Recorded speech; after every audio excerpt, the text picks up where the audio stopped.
Hello guys! Kumusta po? Magandang gabi. Pag-uusapan po natin ngayon ang kanta na pumatok ngayon at talagang super ganda ng ginawang kanta ni Isko Stakli. Halos mamatay puso. Ang akala ko nga ito rap version, pero ginawa niyang rockstar. Pero guys, bago tayo magsimula, shoutout muna po sa inyong lahat. Ang ganda ng ang ganda niyang lyrics niya, ang ganda, sobrang suwabe talaga. Talagang char. Pero pakinggan po natin guys.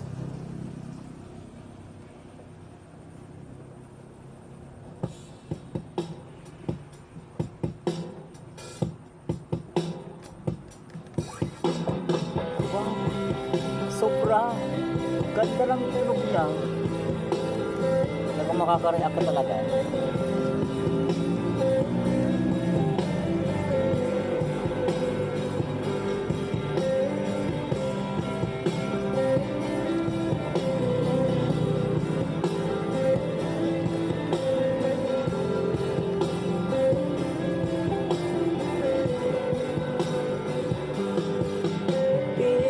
Wow!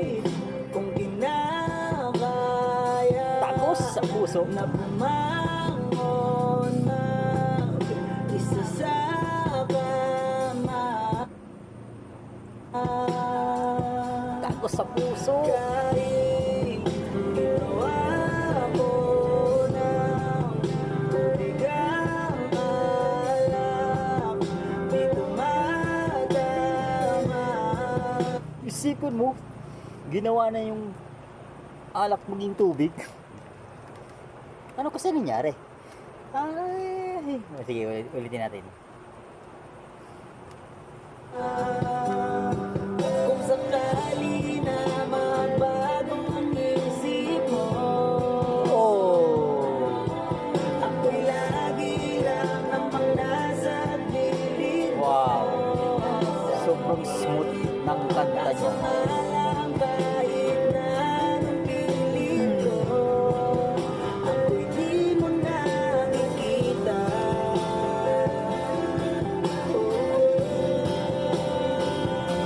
Hirap ang pagping, di mo na ako kailangan. Sana Wow. naman nilabanarin mo.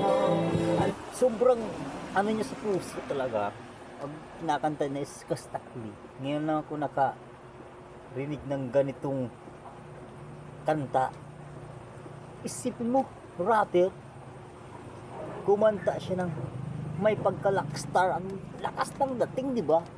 Ang lakas. Nangyari sa tayo hanggang sa huli, tuluyang makakalimutan na. Ayoko pang mawala ng pag-asa, mga mata mo'y masilayan ko.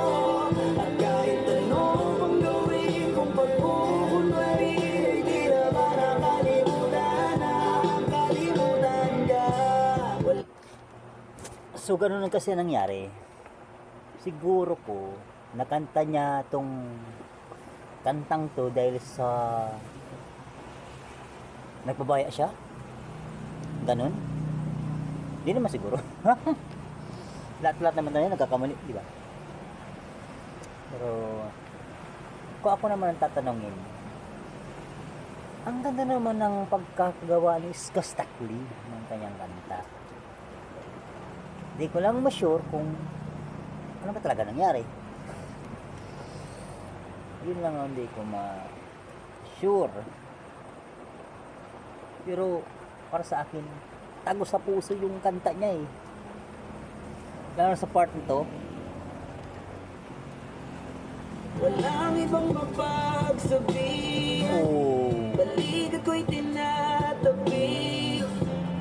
Paano ko tatanggapin ay kay hindi na babalik pag naaalala kita.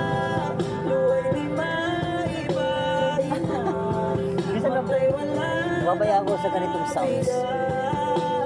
Sa lahat ng kanta na Iskostakli, ito lang ang talagang akala mo pagkarap mo sa dulo. Wala pala. Mala rockstar ang dating niya eh. Pagkakatahimik mo,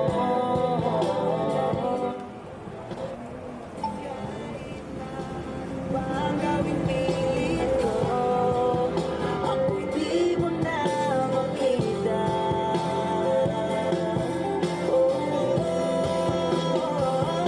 Wow, suabe. Hindi mo na ako kailangan. Sana naman Galing. pinapanahon mo.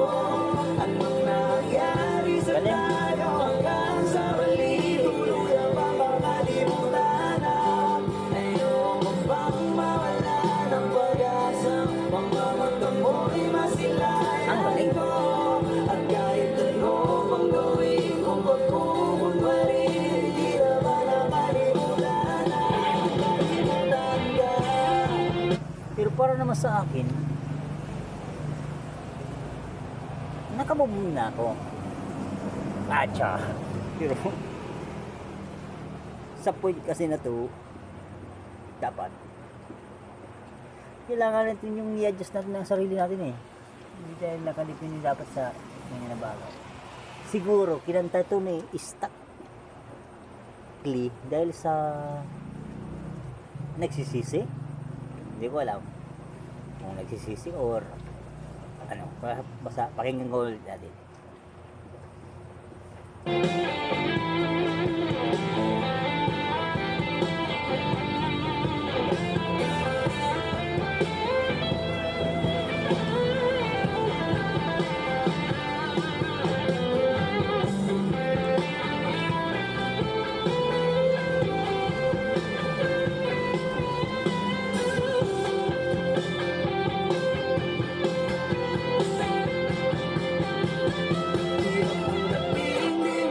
Oh, sakit. Sana na may nilabanan anong nangyari sa tayo hanggang sa muli. Tuluyan bang makalimutan na? Ayoko pang mawala Sakit. ng pag-asa. Oh. Mga mata mo'y masilayan ko. Naranasan niyo yun, guys? Kahit anong pang gawin kong pagkukunwari, Sakit dito, oh. di na ba nakalimutan na? Kalimutan ka. Yun lang, kalimutan ka. Pero ewan, talagang ganun talaga siguro ang kapalaran ng tao. Or sa nagmamahalan lang. Ewan. Sige guys, hanggang dito na lang po. Sana masuportahan po ninyo ang aking YouTube channel with Shangelo Cruz Sarjita. Subscribe na lang po and thank you so much everyone. Bye bye.